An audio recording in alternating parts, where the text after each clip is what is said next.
For the first time in many months and years, a non-WWE professional wrestling entity returned with an event in St. Paul, Minnesota. And one thing you can say about this event, at least it was better than the AWA Team Challenge Series. The AWA.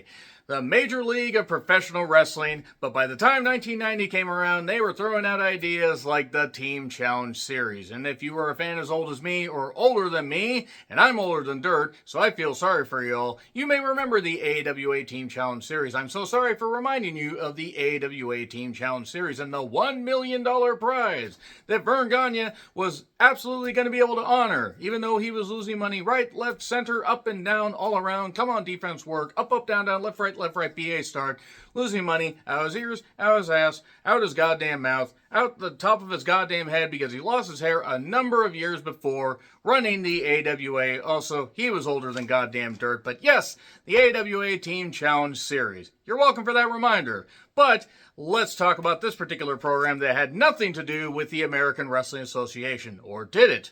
Dun dun dun! I'm John Renton with my review of AEW Dynamite from the Roy Wilkins Auditorium in St. Paul, Minnesota. Before I dive into a few things about the show that I liked and didn't like, I need to recognize the passing of a couple of icons.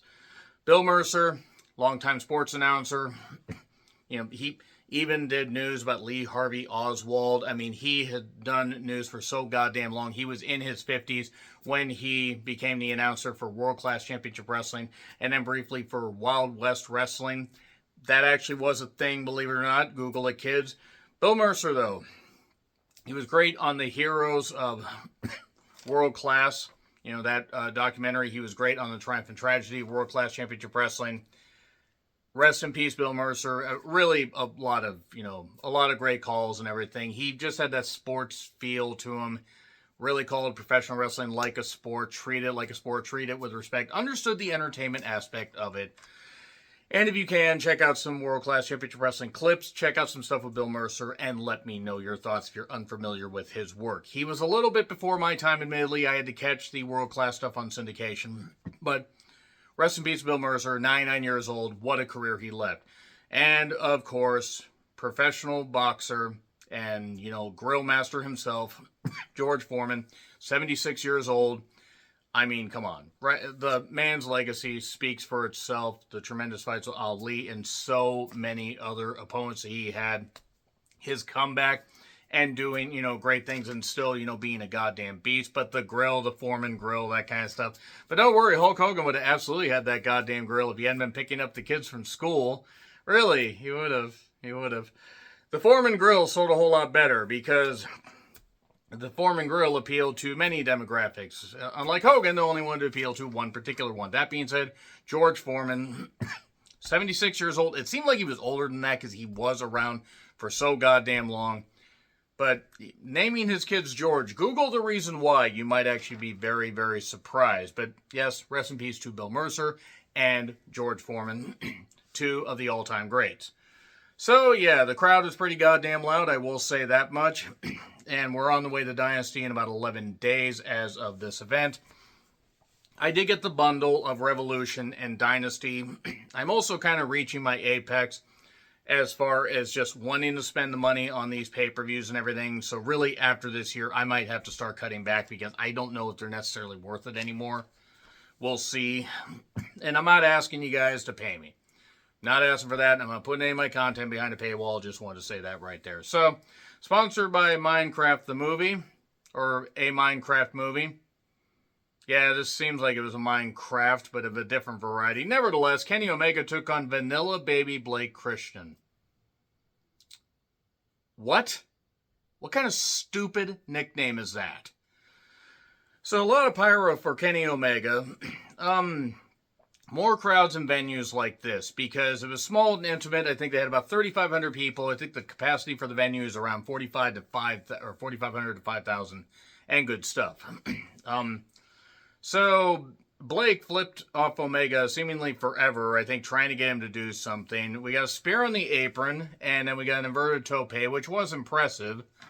I did note that Blake Christian looks like if Action Andretti didn't really work out.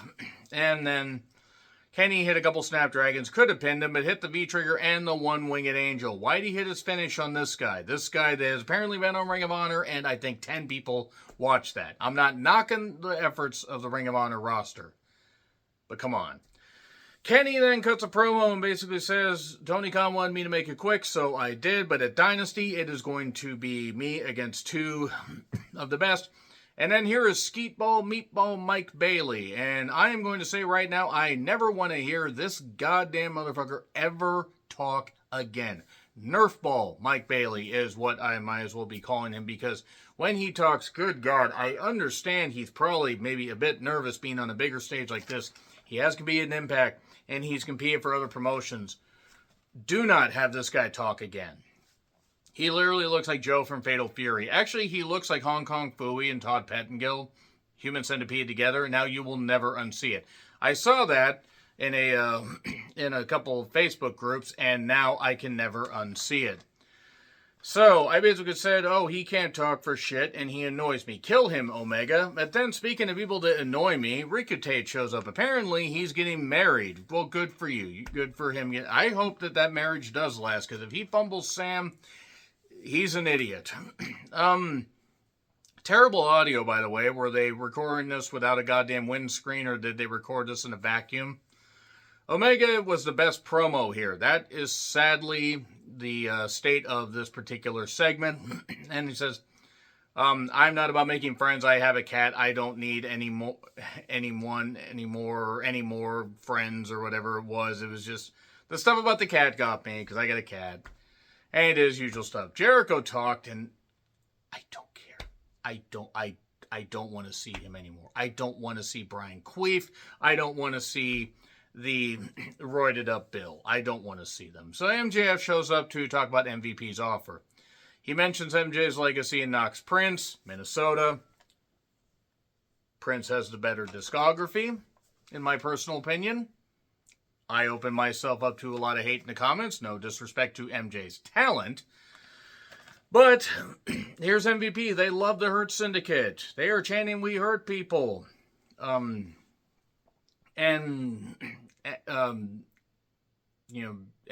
realizes that they have a lot in common, and MJF says, I accept the offer. I'd like to be in the business of hurting people. But then here's Lashley and Shelton, unexpected, and Big Pop, and Lashley's like, give me the card. And Lashley's like, no, you're not doing this. And he looked like he could flatten MJF, and MJF's tough. I don't know if I'd want to piss off Lashley. But MVP's trying to play peacemaker, and we find out a little bit later how this is going to go. But that was good. That was something that, it's going to lead somewhere. I at least like that idea.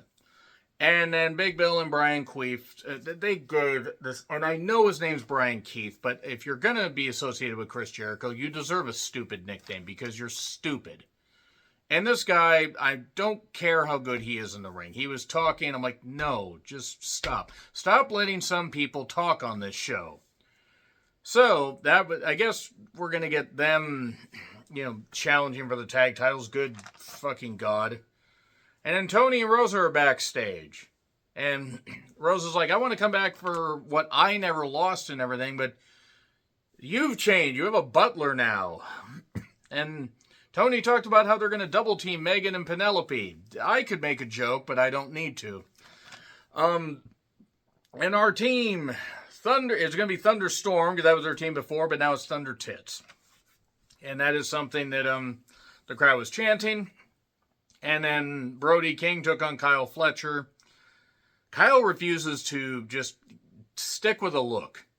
I can't unsee it. I can't, I can't scrub it out of my goddamn mind. The match was what it was. Brody's a beast. There's a callous stunt double in the crowd.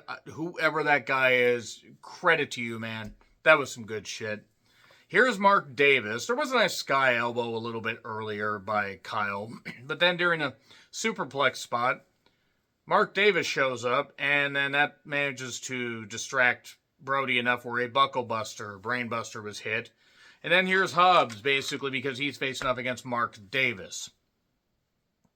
Okay.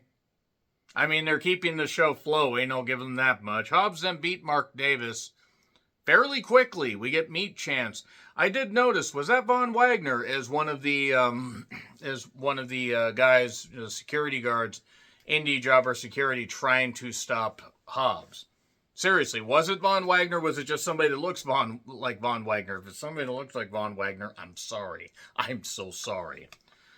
But yeah, Hobbs won. Mark Davis doesn't mean shit, which kind of is basically his career outside of when he did something in New Japan Cup, I think in 2023. Okay, here's Nick, Kip, and Shayna Wayne. And with respect, Shayna, my goodness, what an absolute statuesque woman she is. I mean, super nice, by the way. And Nick, super nice. What a talent. And Kip is also there. I mean, I have nothing against Kip, but Kip's just there. That's kind of been the note of his career in AEW. So good on Nick. He's basically trying to maybe take over this stuff in Christian. Let's be perfectly honest. This Christian Cage father stuff ran its course a while ago. And since he has refused to vary it up, it doesn't really matter anymore. Shivani interviews Copeland and FTR, and Dax tries to apologize. We put our tag title shot or pursuit on hold to help you, and you lost twice. Snide comments, but Cash tries to get his friends together, and hey, let's just go after the trios titles, Copeland says. Dax is going to end up inadvertently costing the team, and then it's going to be a split, and FTR are going to take out Copeland. Then Copeland's going to team with Christian Cage, and we're going to get Todd, and we're going to get... I was there for Copeland's return at Wrestle Dream. It's a big goddamn moment. I really do appreciate him coming back from from that injury, coming back to wrestle and doing his absolute, best to entertain and do what he wants to do. And getting a shit pot full of money from WWE and even more from Tony Khan. Here's the problem with all this, though. It doesn't mean anything now. I don't really find any of his stuff interesting anymore. I don't find the matches interesting. I don't care about the promos. I don't care about where this could eventually go. And I could be wrong. He may not end up teaming with Christian Cage. I don't know. Swerve comes out to a pop. And then Mox comes out through the crowd. And Swerve basically says, beating around the bush a little bit, I know who I am, but you keep that title in the case because you feel you don't deserve to be champion. And then at one point, Claudio just shows up behind Nana and just menaces him. He could have he could have taken Nana's keys, driven his car probably to goddamn Minneapolis and driven it back in the amount of time it took for Nana to notice him, but whatever. And then Mox just fucking rambles. This Death Rider stuff is bullshit. It's bad. It has been bad since before Wrestle Dream. It has been horrendous since Wrestle Dream. All this stuff is terrible. It's not about making AEW better. It's about Moxley thinking that he is a bigger star than he actually is. He was a much bigger star when he showed up in AEW, that is. And maybe up to early 2023. He got out of rehab. He's clean. I'm happy for him, but I hate this stuff. It is terrible. It's bad creative. It's bad television. It's been bad match after bad match. Moxley either can't work or is unwilling to work. And then, it's like my sport has been taken over by billionaires.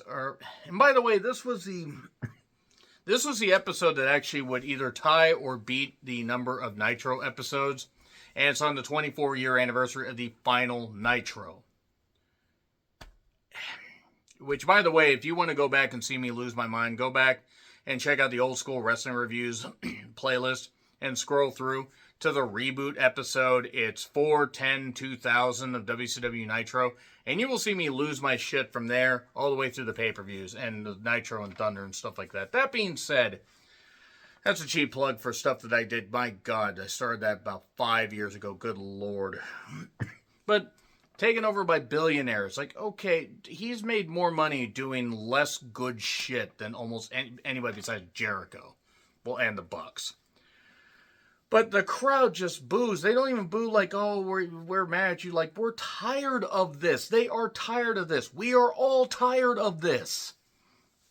And somebody needs to just shake Renee and say, one of the women needs to shake Renee and say, what the fuck are you having your husband do? Can you slap some sense into him? Here's Marina Shafir. Speaking of sacks of shit and things that can't work. God damn it. Willow then shows up with a pipe, Marina shows up with a crowbar. And, it's like, you met somebody that can outsmart you. It's not hard to outsmart Jon Moxley. And then he says, you can have fun playing Jon Moxley on TV while I'm the world champion. And then Willow and Marina brawl, and this is where I noted, like, dear God, Willow, bless her. And I'm not saying Willow's the most premier worker, but Willow's good. She is agile, moves her size around well, and has a good look, and has ability, and has put on good matches. She is not nearly the magician that she should be to be able to carry Marina Shafir, this goddamn bumbling fool that can't fucking work. Speaking of bumbling fools that can't work, apparently Caster can't work for anybody or with anybody because Shibata's just filming some backstage stuff. I believe it's Top Flight and AR Fox, and then suddenly Joe and Hook see Caster, and Joe chokes him out. Samoa Joe should be competing for championships, and they're having him do this. Whatever. And Renee's with Jay White. He's in the Owen Cup tournament. Then Top Flight, along with AR Fox, beat Alex Finley and Devo Knight. I mean, nothing against them. If I mispronounce their names, I apologize. They won, and the Minnesota crowd was happy because they're from Minnesota. So good for them. By the way, I know that Leo Rush and Action Andretti are with the fans, which is probably where they should be. So, Takeshita beat Mark Briscoe in a match that was fine for what it was. They should really give Takeshita the type of push they've given Okada. Like, really, the man deserves a pay raise, and Takeshita is pretty goddamn good. Briscoe did some good stuff, and eventually fell to the Raging Fire. Not a bad match. Was what it was. They then did a pre-tape with Claudio and Pac and Wheeler, and they had Wheeler talk. And I know that the power of speech is given too freely by whatever deity allows humans to be born. My God. He sounds like a goddamn stupid nerd that doesn't deserve to be in a goddamn wrestling ring. At least not a Major League One like this. And I don't care if he can do the moves. I don't care if he's a nice guy. This is stupid shit. Pac, why is Pac even here? I mean, Pac has probably gotten a ton of money for not doing all that much. I know it was during the pandemic and everything, but he can do cool moves, but he just feels like a guy that's there. Claudio is like an angry uncle that is just like, it's like babysitting these two children. And Pac and Claudio, I don't think there's that much of an age difference.